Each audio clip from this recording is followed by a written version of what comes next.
c'est vraiment très gore et c'est toujours la même fille avec la même coupe carrée qui intègre une nouvelle classe à chaque épisode et qui manipule les esprits, qui te fait faire des trucs hyper étranges et qui n'a pas l'air de mourir à chaque fois en fait c'est vraiment c'est particulier.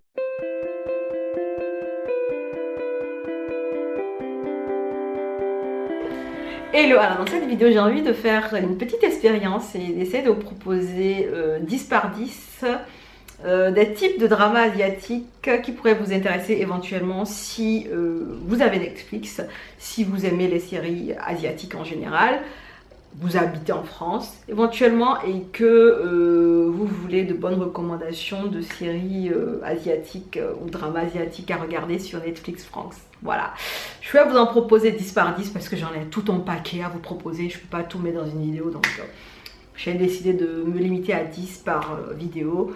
Donc j'espère que ça va plaire et puis on verra bien si ça vous intéresse les séries dont je vais vous parler. En soi, les séries dont je vais vous parler, ce sont des séries qui vont être parmi mes chouchous, mes séries favorites. Parce que je préfère vous faire découvrir des trucs très sympas que de vous balancer des séries pour des séries, quoi. Donc, j'ai noté les 10 séries dont je vais vous parler dans cette partie 1.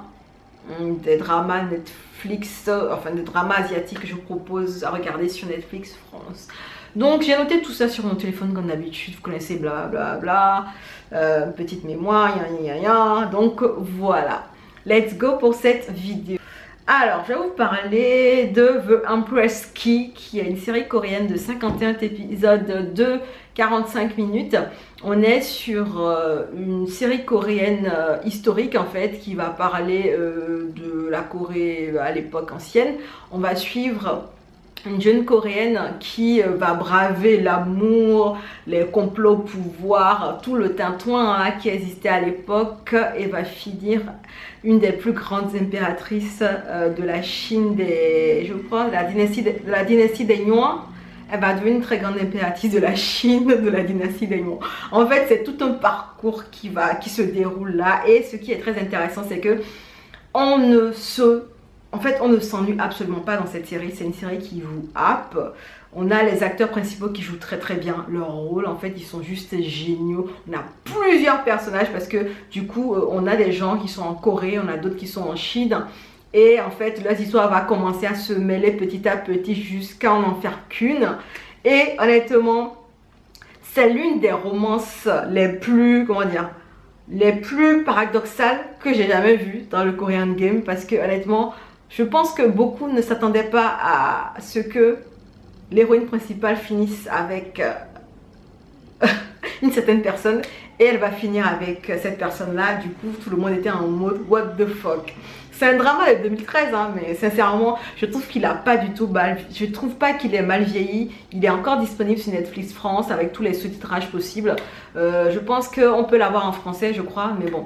De base, en fait, il est excellent ce drama-là. Je vous recommande les yeux fermés. Si vous voulez regarder un drama long coréen historique, ben foncez parce qu'il est très bien fait. Et vu qu'on est en été et qu'il fait chaud H24, je vais, voilà, la petite seconde où je prends un peu d'air avant de continuer mon histoire. Ensuite, je vais vous parler d'un drama thaïlandais qui s'appelle Girl from Nowhere. C'est un drama thaïlandais qui a 2 saisons. Je crois que ça a démarré en 2018 de mémoire. Et c'est, je pense que la saison 1 fait 13 épisodes, la saison 2 en fait 8. Et c'est un drama, en fait, à une ambiance très particulière. C'est un drama qui est très creepy, en fait. Très creepy. On va suivre une fille qui semble être une lycéenne qui va intégrer à chaque nouvel épisode en fait une classe et va foutre le bazar dans la classe. On a l'impression qu'elle est vengeresse parce que à chaque fois elle donne une leçon très gore à un des personnages de la classe ou à un groupe de la classe qu'elle intègre. Donc en fait c'est vraiment très gore et c'est toujours la même fille avec la même coupe carrée qui intègre une nouvelle classe à chaque épisode et qui manipule les esprits, qui te fait faire des trucs hyper étranges et qui n'a pas l'air de mourir à chaque fois. En fait c'est vraiment c'est particulier. Et en fait, moi j'aime bien les séries d'horreur thaïlandaises. Je trouve que ils rajoutent un degré de folie ou un degré d'insanity, c'est folie hein, en anglais, que je trouve juste Bref, je vous le recommande, il est sur Netflix France et puis il est disponible avec tous les sous-titrages possibles. Moi je regarde sous-titrage en anglais, mais je pense que le sous-titrage en français aussi est disponible et peut-être même un audio en français, je crois, à creuser. Je ne sais plus, mais je pense que oui quand même. Ensuite, je vais vous parler d'un drama japonais qui s'appelle Million Yen Woman. C'est un drama japonais de 11 épisodes de 45 minutes, je crois, de mémoire. Et on est dans dans une histoire un peu particulière parce qu'on a un jeune écrivain vraiment raté qui n'arrive pas à faire de son livre un succès. Pourtant, il écrit bien, mais c'est juste que je pense qu'il n'écrit pas la bonne histoire.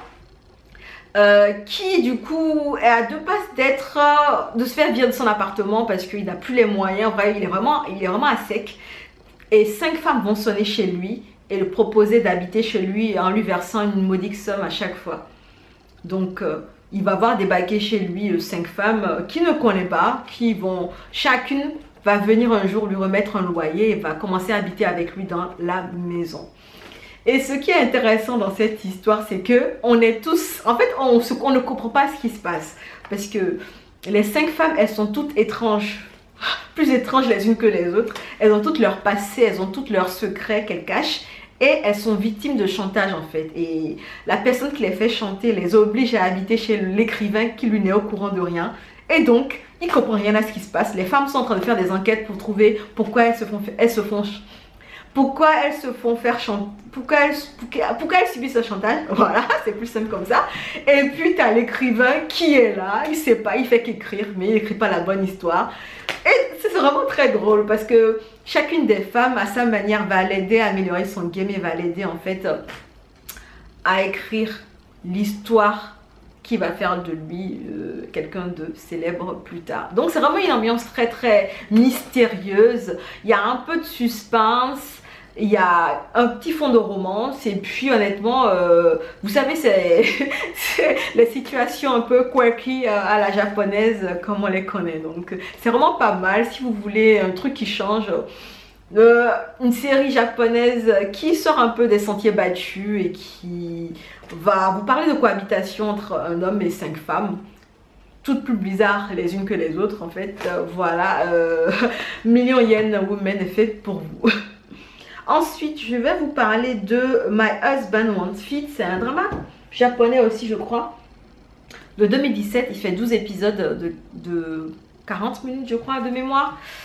C'est un drama qui est très très étrange en fait. C'est un drama très très étrange. Même moi, je le qualifie d'étrange alors que j'aime... Enfin, avant que je ne qualifie un drama d'étrange, il faut qu'il soit très étrange en fait. Parce que j'absorbe beaucoup d'étranges. Du coup, ma normalité face à l'étrange, elle a vraiment beaucoup changé. Et My Husband Wants Fit est une histoire très très bizarre en fait d'un couple. Ils se sont connus à l'université, ils sont tombés amoureux l'un de l'autre. Le truc, c'est qu'ils sont amoureux, mais ils n'ont jamais pu coucher ensemble parce qu'il y a un problème de taille entre eux. Problème de taille, je crois que... Enfin, bref, je ne vais pas être dans les détails, hein, parce que je ne veux pas que ma vidéo se fasse saquer. Mais en fait, il y a un problème, ils ont un problème in the bedroom. Voilà, on va dire ça comme ça. Et pendant des années, 4 ans, ils étaient ensemble, ils avaient ce problème-là. Et ils ont quand même décidé de se marier malgré qu'ils n'aient pas résolu ce problème-là. Et en fait, l'histoire va les suivre pendant le début de leur relation, pendant leur mariage, et elle va suivre ce qui se passe au quotidien dans leur vie, comment est-ce que ils arrivent à assouvir leurs désirs charnels d'une manière ou d'une autre. Enfin bref, c'est une histoire très très étrange parce que ni le mari ni la femme ne pensent à aller consulter pour vérifier ce qui ne va pas. Ils sont juste là, ils font avec la situation, ils essaient de trouver des solutions très très étranges et en fait on les voit comme ça aller droit au mur en fait.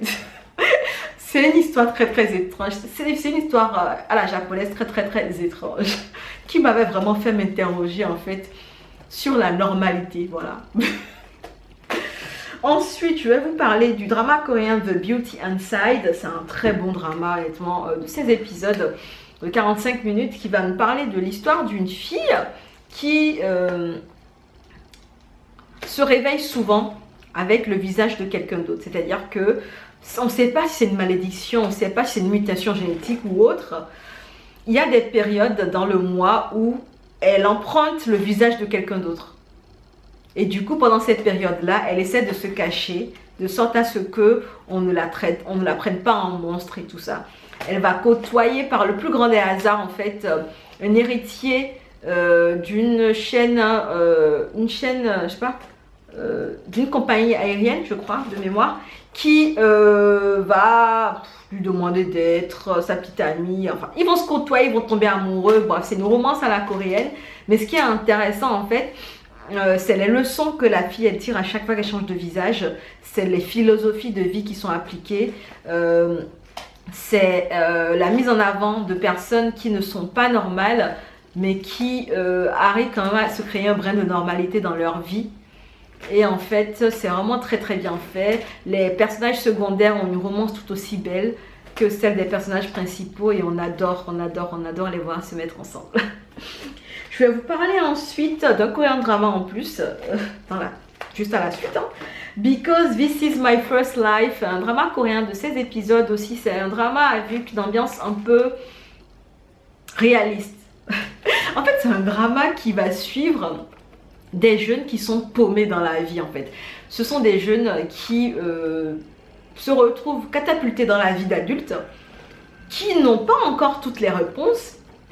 Ils n'ont pas les réponses, en fait. Ils n'ont pas les réponses à grand chose. Et du coup, ils font leur petit bonhomme de chemin en essayant d'avoir des réponses aux questions qui se posent au fur et à mesure.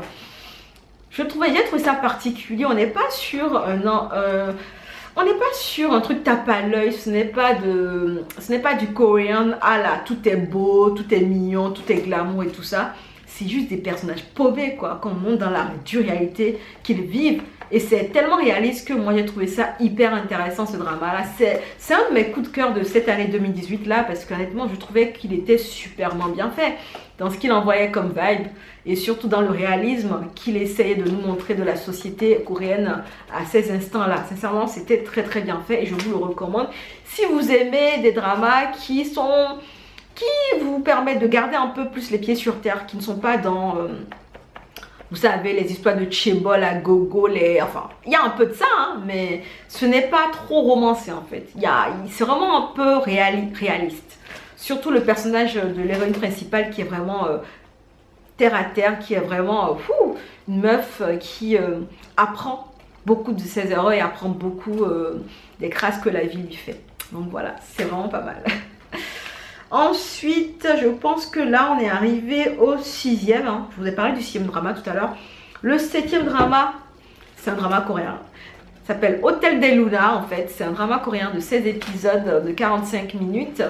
C'est un drama qui avait la cote de malade quand il était sorti parce qu'il y avait IU, une actrice chanteuse que j'adore de ouf. Personnellement, je ne trouvais pas que c'était son meilleur drama. Je trouvais que My Mister était beaucoup plus intéressant. Ou l'autre là, quelque chose hot, était beaucoup plus intéressant. Du coup, dans Hotel des Luna, on va suivre en fait une femme qui tient un hôtel particulier. C'est un hôtel en fait qui à la nuit tombée accueille les morts parce que elle a été maudite il y a très longtemps de cela, il y a des années, des centaines d'années de cela. Elle a été maudite et du coup son âme n'a pas pu aller au repos éternel quand elle est morte. Son âme a plutôt intégré un hôtel et elle gère l'hôtel là qui est censé accueillir les morts le soir. On va suivre son histoire pendant qu'elle essaie de se défaire de sa malédiction et qu'elle côtoie un être humain qui semble voir les esprits fantômes et tout ça. Donc c'est une romance dans le style un peu paranormal. On a une IU qui est trop cute, qui est vraiment badass. Sur certaines scènes, il y a des plans qui sont très très beaux. Je me rappelle de la scène où elle pointe un gun en fait sur un esprit pour le tuer. Honnêtement, c'est une scène qui a été très joliment tournée parce qu'elle avait une très belle robe. Et la posture qu'elle prenait était vraiment très très bad bitch, comme j'aime le dire. Du coup, c'est un drama qui est vraiment pas mal si vous aimez tout ce qui est fantastique et que vous voulez un drama un peu noir qui parle d'esprit et autres et que vous adorez IU. C'est vraiment un drama idéal pour vous. Ensuite, je vais vous parler de Crash Landing on You. Qui n'a pas entendu parler de ce drama-là? Crash Landing on You. Oh mon dieu, avec Song Ye-jin et Yoon Bin.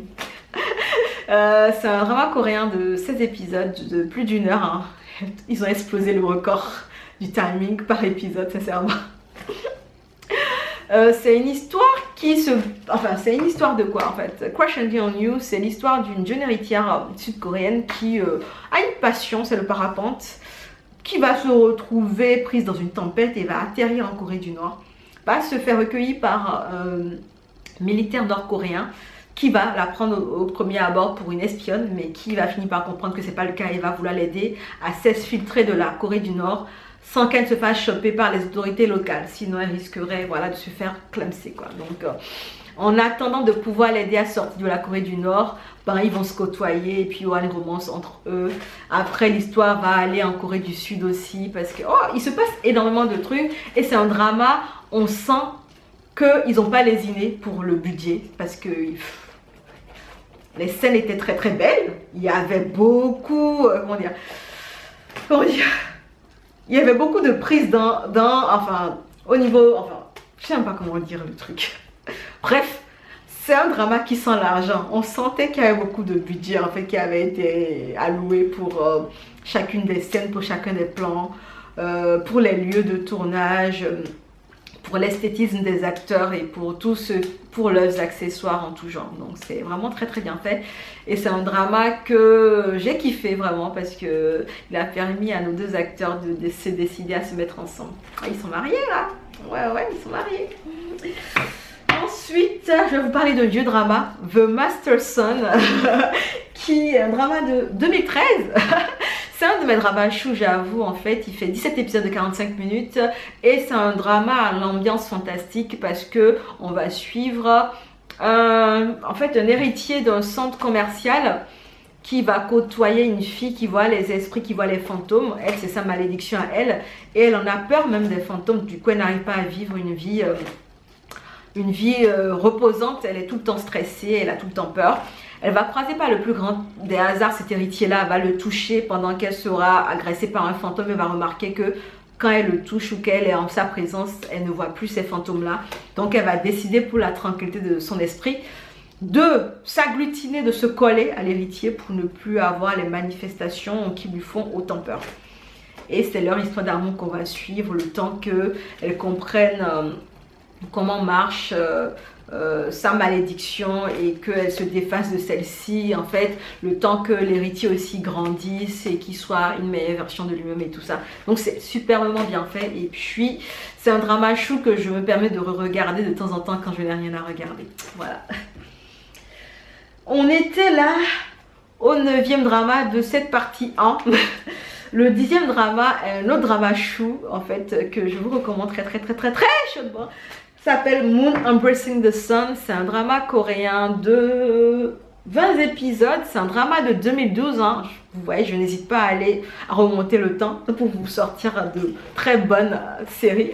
C'est un drama de 2012. Il fait 20 épisodes de 45 minutes. Et honnêtement, c'est juste trop bien stylé. C'est trop stylé en fait. C'est un drama historique qui va nous parler d'un prince et de sa princesse qu'il est censé épouser, qui va se retrouver mêlé à un complot, va perdre sa mémoire, va être déclarée morte et qui va en fait ressurgir dans la vie du prince des années plus tard quand celui-ci aura grandi. Donc on a un prince qui est en mode vengeur, il veut savoir ce qui s'est passé pour que sa fiancée meure. On a une princesse qui a oublié tout de sa vie de princesse, qui est maintenant chamane et qui ne se doute absolument pas que l'homme de sa vie est à 2 pas d'elle, puisque elle sera au niveau de la division chamanique du palais où habite le prince. Honnêtement, c'est une histoire qui est très belle. L'élément amnésie, je l'ai trouvé très bien amené. Ce n'est pas comme les faux éléments amnésie qu'on met juste pour allonger les épisodes. Il était vraiment très bien fait. On voit le prince quand il était plus jeune. On voit comment naît sa romance. On voit comment tout a été bouleversé. On voit son changement. Et puis honnêtement, les 2 personnages principaux, ils portent très bien les rôles. Honnêtement, j'ai découvert le personnage principal, qu'est-ce que je raconte mal, masculin. masculin est l'un de ceux que j'adore de nos jours en fait, parce que quand je l'ai vu dans cette série là, je suis tombée amoureuse de lui. La fille aussi, le personnage féminin aussi, honnêtement, je suis tombée amoureuse d'elle parce que j'adorais ses expressions à l'écran et puis honnêtement, elle était très... Elle renvoyait trop bien en fait les émotions. Et c'est un drama de quelle année déjà? 2012 hein. Et je continue à regarder de temps en temps ce drama là quand j'ai rien à me mettre sous la dent. Donc voilà. J'espère que vous avez aimé cette première partie de mes propositions, de mes recommandations de drama à regarder sur Netflix. N'hésitez pas à me glisser en commentaire si vous en avez d'autres à me proposer. Peut-être à rajouter à la liste.